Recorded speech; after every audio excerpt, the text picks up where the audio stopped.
more. The wheelbase 8 centimeters more, which means shorter overhangs, which means a better balance, better proportions. You see the coupe line, roof line, which runs down, so this was really important. And below parallel, the chrome element which runs into, we say, Hofmeisterknick. We try to bring that point as far as back as possible to give the greenhouse the impression of lightness and to let the seat pillar appear really small. A big challenge for the production guys to heard, so we didn't do such a narrow radius before because, as you mentioned, this is made out of one piece and it was really challenging with the project leader. So one of those projects, it's fun, it's fun when you see that the result is better than what we expect.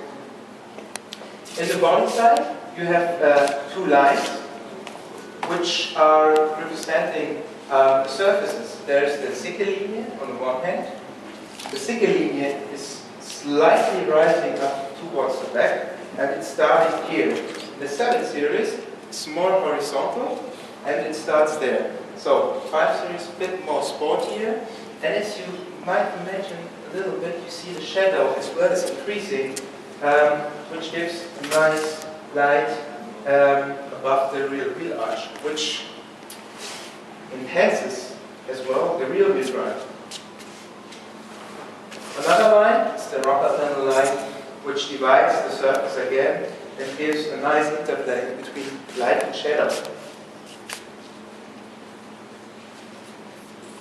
We come to the back, and that is saying, yeah, please start the fourth film.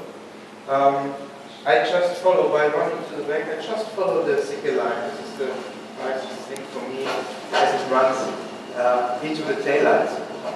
And this is what I explained before. You see this nice waistline which bears out those wheel arches and enhances the width of the car. The wide stand, which is important as well for a BMW. As I already explained, the Sicke line is running in an angle into the taillight. Taillight, typical BMW, L-shaped, and which another thing which is new and which is as well really recognizable in the day and in the night are the light bars you already know as well from the 7 series. Slightly angled, more sportier than the 7 series, but still BMW. The rest of the lines are horizontal, and they enhance the width as well of the car.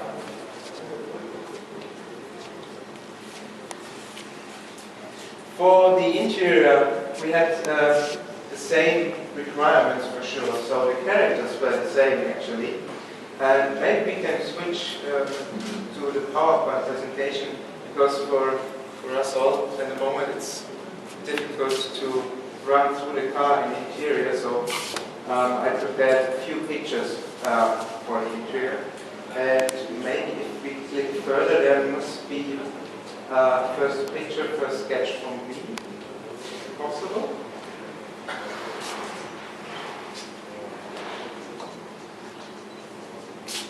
Yeah, we click really fast through the exterior. I had the chance to explain it to you at the car. And now, you see one of those key sketches from me. And what's as well important, so when you did it and when you are the one, then another thing which is important, that at least the production car is, you still see your first key sketch in the production car. And if you click one step further, I'm personally glad I'm still seeing my interior, my first sketch. We have a horizontal orientation as well as in the exterior for sure. And an asymmetric center console, as you can see. So the armrest on the driver's side has a different angle, so every person, whether he's sitting in the front or in the back, can use the armrest in the best way. The dashboard is angled BMW driver orientation. If it clicks one further, thank you. One back, please.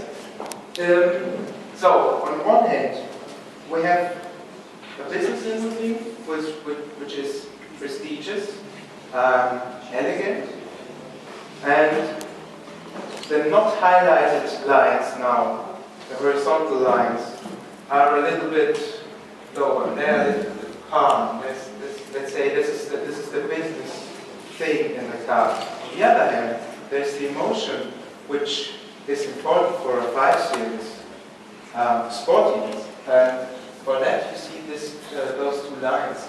The vertical line is something which is subtle. It's nothing loud, but you see this is the separation. This is the area where the driver is focused. So the driver orientation is subtle.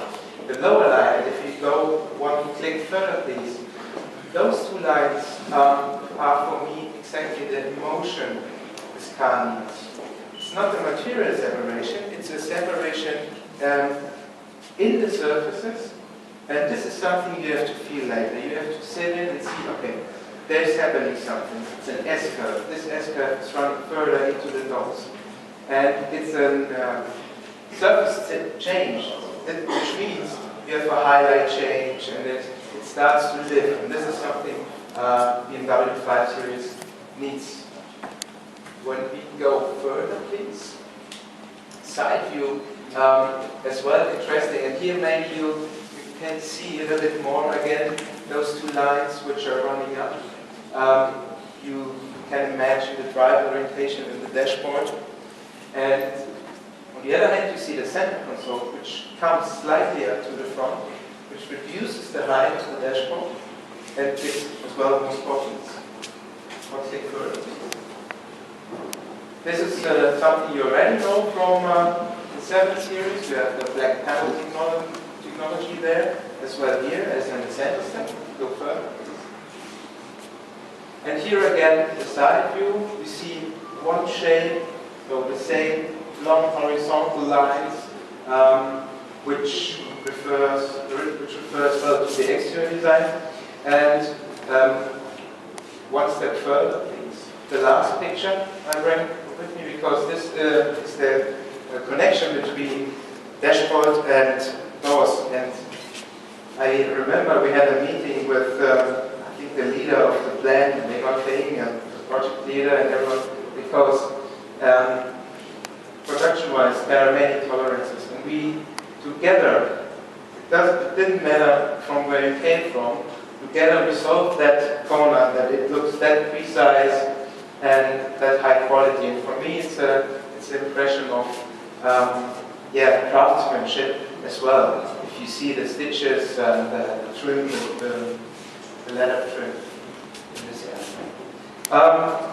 To go deeper into that, I would say thank you very much at first, and I'm here. And if you have further questions, extra interior-wise, please ask. Thank you very much.